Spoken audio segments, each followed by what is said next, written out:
नमस्कार दोस्तों, स्वागत है आपका आज के मुख्य समाचार में, जिसमें सबसे पहली और बड़ी खबर में आपको बताएंगे कि जनता की मेहनत की कमाई लूट रही है केंद्र सरकार। सचिन पायलट का मोदी सरकार पर हमला। दूसरी बड़ी खबर में जिक्र होगा कि जाटों को समझाने में लगी भाजपा, पर झेलना पड़ रहा है भयंकर विरोध। टिकैत के गांव में भी अड़ गए किसान और भाजपाइयों को घुसने ना देंगे, किसान वापसी पर ही करेंगे बात। जी हाँ दोस्तों, भाजपाइयों को गाँव में घुसने से रोक दिया गया है। और तीसरी बड़ी खबर में जिक्र होगा कि पेट्रोल, डीजल और रसोई गैस की बढ़ी कीमतों के खिलाफ कांग्रेस का सभी जिलों में विरोध प्रदर्शन। जी हां दोस्तों, हर एक खबर की गहराई में आपको ले जाएंगे, लेकिन उससे पहले अगर आपको भी ऐसा लगता है कि पेट्रोल डीजल की कीमत बढ़ाकर भाजपा जनता की मेहनत की कमाई लूट रही है, तो आप अभी इस वीडियो को लाइक कीजिए और इस लाल बटन को दबा के इस चैनल को फ्री में सब्सक्राइब करके घंटी बजाकर कमेंट में लिखिए जय हिंद। दोस्तों, रुक करते हैं तमाम बड़ी खबरों की तरफ। जनता की मेहनत की कमाई लूट रही है केंद्र सरकार। पायलट। जी हां दोस्तों, पूर्व उप मुख्यमंत्री सचिन पायलट ने पेट्रोल और डीजल की बढ़ती कीमतों के लिए सोमवार को केंद्र सरकार पर निशाना साधा और आरोप लगाया कि वह जनता की मेहनत की कमाई लूट रही है। पायलट ने ट्वीट किया, केंद्र सरकार पेट्रोल, डीजल व घरेलू गैस के दामों में अप्रत्याशित वृद्धि कर जनता की मेहनत की कमाई लूट रही है। उन्होंने लिखा, संपर्क सरकार के कार्यकाल में महंगाई के नाम पर खोखला व अनर्गल शोर मचाने वाले भाजपा नेताओं ने इस बेलगाम महंगाई पर मौन साध लिया है। रुक करते हैं अगली खबर की तरफ। जाटों को समझाने में लगी बीजेपी, पर झेलना पड़ रहा विरोध। टिकैत के गांव में भी अड़े किसान भाजपाइयों को घुसने ना देंगे, कानून वापसी पर ही करे बात। जी हां दोस्तों, भारतीय किसान यूनियन के नेता नरेश टिकैत द्वारा बीजेपी नेताओं के बहिष्कार करने के ऐलान के दूसरे ही दिन बीजेपी सांसद, केंद्रीय मंत्री संजीव बालियान, विधायक उमेश मलिक और कई अन्य नेताओं ने शामली के लिसाड़ गांव का दौरा कर जाट मतदाताओं को साधने का प्रयास किया। हालांकि कृषि कानूनों से नाराज लोगों ने मुजफ्फरनगर के सांसद संजीव बालियान और बुल्ढाना के विधायक उमेश मलिक का जमकर विरोध किया। गांव के लोगों ने किसान एकता जिंदाबाद और बालियान मुर्दाबाद के नारे लगाए। रविवार को जिस लिसाड़ गांव बीजेपी के नेता पहुंचे थे, वो खाप पंचायत नेता बाबा हरिकृष्ण का गांव है, जिनका उस क्षेत्र में मजबूत पकड़ा माना जाता रहा है। बातचीत में हरिकृष्ण ने कहा कि समुदाय से अलग जाकर कोई फैसला नहीं लिया जा सकता है। उन्होंने कहा कि हमने बालियान और उत्तर प्रदेश सरकार में राज्य मंत्री भूपेंद्र चौधरी को बता दिया है कि केंद्र सरकार को तीनों कृषि कानून रद्द कर देना चाहिए। साथ ही उन्होंने कहा कि हमने उन्हें पिछले सीजन में गन्ना किसानों के बकाये भुगतान अब तक नहीं होने की बात भी बता दी है। हालांकि बीजेपी नेता संजीव बालियान ने गांव में बहिष्कार होने की बात से इनकार करते हुए कहा है कि हमने लोगों को आश्वासन दिया है कि हम उनकी शिकायतों को प्रधानमंत्री नरेंद्र मोदी तक पहुंचाने के लिए हर संभव प्रयास करेंगे। गौरतलब है कि बीजेपी इस क्षेत्र में अपने जाट मतदाताओं को जिला पंचायत चुनाव से पहले साथ लाना चाहती है। पिछले चुनाव में इस क्षेत्र में 26 में से 25 सीटों पर बीजेपी को जीत मिली थी। बताते चलें कि हाल ही के दिनों में पश्चिम उत्तर प्रदेश में एक के बाद एक कई किसान महापंचायत का आयोजन किया गया है, जिसमें भारी संख्या में लोगों ने हिस्सा लिया है। राष्ट्रीय लोकदल के नेता जयंत चौधरी ने भी लगभग 1 दर्जन से अधिक महापंचायतों में हिस्सा लिया है। प्रियंका गांधी ने भी किसान महापंचायत को संबोधित किया था। आने वाले 28 फरवरी को मेरठ में दिल्ली के मुख्यमंत्री अरविंद केजरीवाल भी एक महापंचायत को संबोधित करने वाले हैं। 15 फरवरी को बीजेपी नेता अमित शाह और पार्टी अध्यक्ष जेपी नड्डा ने उत्तर प्रदेश, हरियाणा और राजस्थान के जाट नेताओं के साथ एक बैठक की थी, जिसके बाद जयंत चौधरी ने कहा था कि बीजेपी की तरफ से किसानों को जाति और धर्म के नाम पर बांटने का प्रयास किया जा रहा है।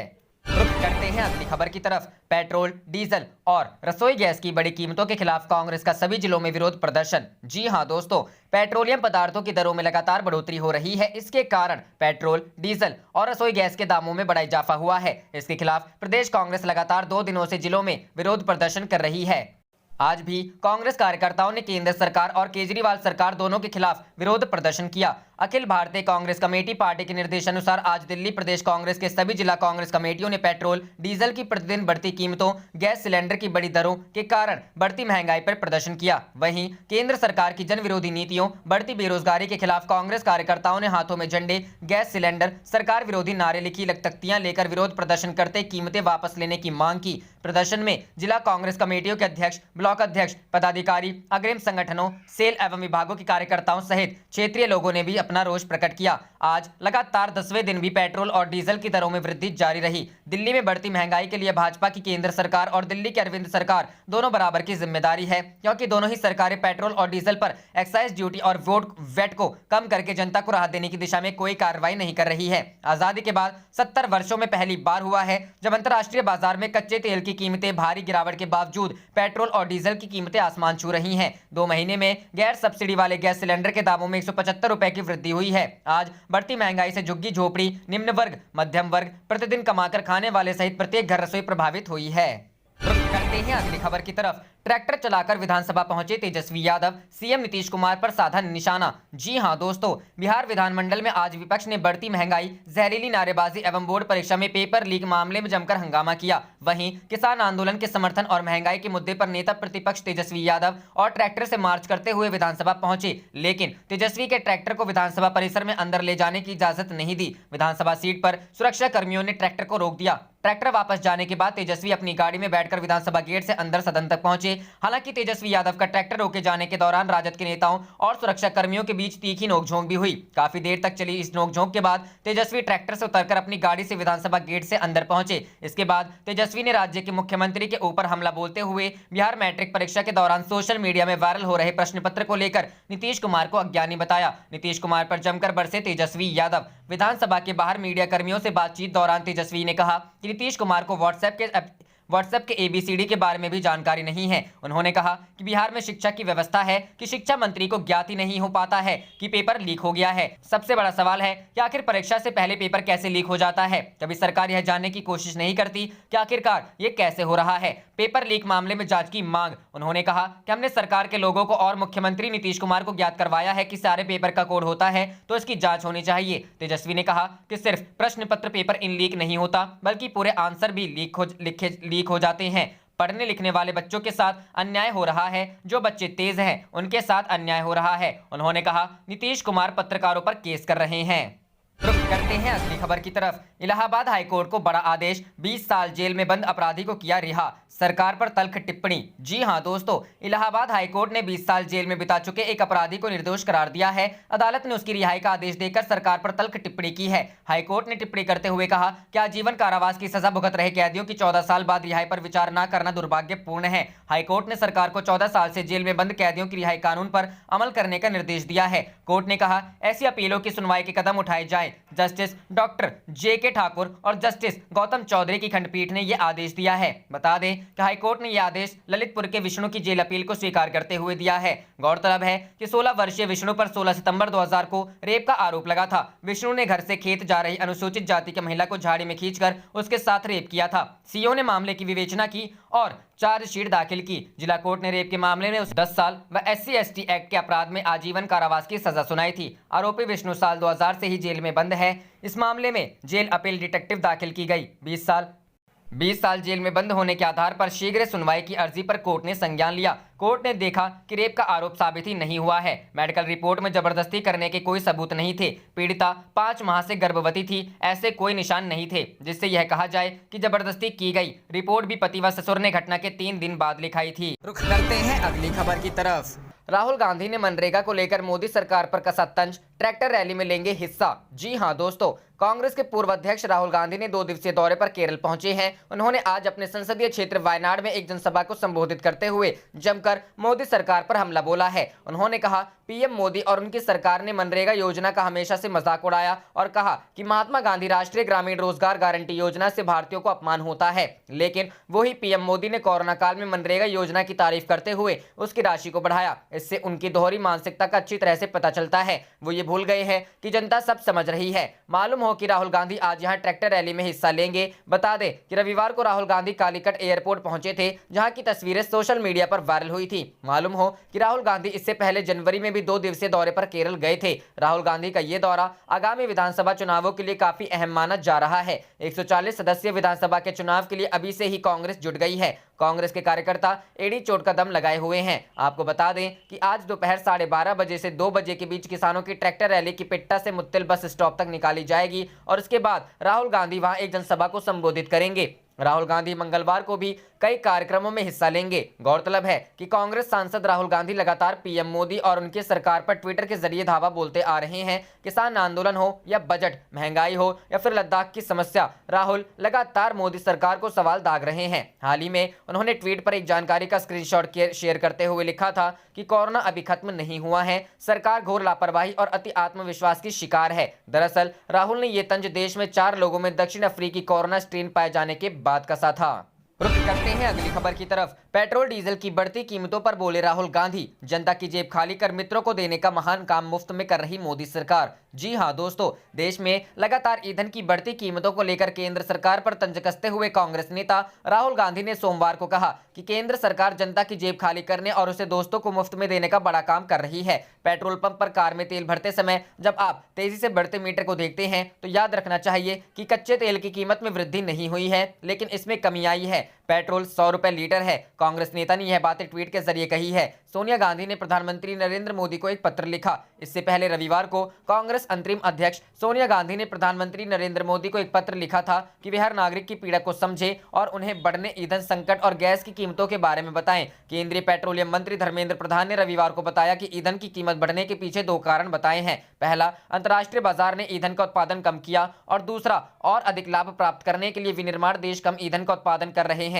इससे परेशानियां बढ़ गई हैं। रुक करते हैं अगली खबर की तरफ। सीएम थे तो मनमोहन सिंह को देते थे सलाह, अब अपनी ही बात क्यों नहीं मानते? राकेश टिकैत ने पीएम मोदी पर यूं कसा तंज। जी हां दोस्तों, राकेश टिकैत किसान आंदोलन का सबसे प्रमुख चेहरा है। भारतीय किसान यूनियन के प्रवक्ता और किसान नेता राकेश टिकैत का कहना है कि जब तक केंद्र सरकार द्वारा लाए गए तीनों कृषि कानून वापस नहीं होते और एमएसपी पर कानून नहीं बनता, वो घर नहीं लौटेंगे। आंदोलन को गति प्रदान करने के लिए विभिन्न राज्यों में महापंचायत का आयोजन किया जा रहा है। हाल ही में रेल रोको आंदोलन भी किया गया। राकेश टिकैत मीडिया का महत्व भी बखूबी समझते हैं और वो अक्सर टीवी चैनलों पर दिखते हैं। हाल ही में वो एनडीटीवी के कार्यक्रम मुकाबला में शामिल हुए। राकेश टिकैत ने इस दौरान केंद्र सरकार पर आरोप लगाया कि वो किसानों की हकीकत बिल्कुल नहीं जानती। नरेंद्र मोदी को लेकर उन्होंने कहा कि वो केवल अपने उद्योगपति मित्रों की मदद करना चाहते हैं। राकेश टिकैत ने उस वक्त की याद दिलाई जब नरेंद्र मोदी गुजरात के मुख्यमंत्री हुआ करते थे और एमएसपी पर केंद्र को सलाह देते थे। वो बोले, जब नरेंद्र मोदी गुजरात में मुख्यमंत्री थे उस दौरान 2011 में उनकी अध्यक्षता में एक मीटिंग हुई थी। उस मीटिंग में उन्होंने कहा था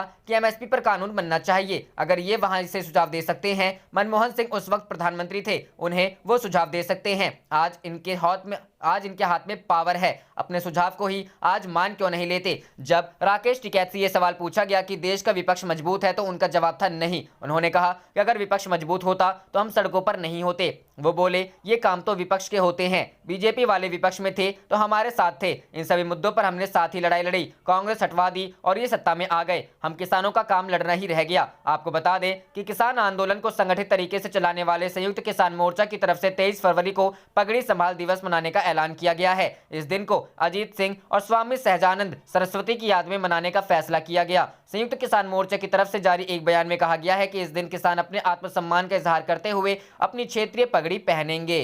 रुक करते हैं अगली खबर की तरफ। कांग्रेस नेता मनीष तिवारी का केंद्र सरकार पर हमला, कहा लद्दाख में जारी डिसएंगेजमेंट के बीच चीन की एफडीआई को दी जा रही मंजूरी। जी हां दोस्तों, केंद्र पर हमला करते हुए कांग्रेस के वरिष्ठ नेता मनीष तिवारी ने सोमवार को दावा किया कि केंद्र सरकार ने पूर्वी लद्दाख में चल रही विघटन प्रक्रिया के बावजूद चीन की प्रत्यक्ष विदेशी निवेश योजनाओं को मंजूरी देना शुरू कर दिया है। कांग्रेस नेता ने आगे कहा कि अभी भी विघटन खत्म नहीं हुआ है और चीनियों के लिए रेड कारपेट बिछाए जा रहे हैं। मनीष तिवारी ने ट्वीट कर कहा, चीनी पैसों के सहारे आत्मनिर्भर भारत डिसएंगेजमेंट अभी भी खत्म नहीं हुआ है और चीन के लिए रेड कारपेट बिछाया जा रहा है। लगता है सौदा कहीं और हुआ है। टिमोथी, 9 महीने के बाद केंद्र ने चीन की प्रत्यक्ष विदेशी निवेश योजनाओं को मंजूरी देना शुरू कर दिया है। मनीष तिवारी ने इसके लिए एक अंग्रेजी अखबार की रिपोर्ट साझा की है। इससे पहले रक्षा मंत्री राजनाथ सिंह ने रविवार को कहा कि भारत और चीन के बीच 9 दौर की राजनयिक एवं सैन्य स्तर की वार्ता के बाद पूर्वी लद्दाख में दोनों देशों द्वारा सैनिकों को पीछे हटाने की प्रक्रिया पूरी हो गई है। उन्होंने भारतीय सैनिकों की बहादुरी पर संदेह जताने को लेकर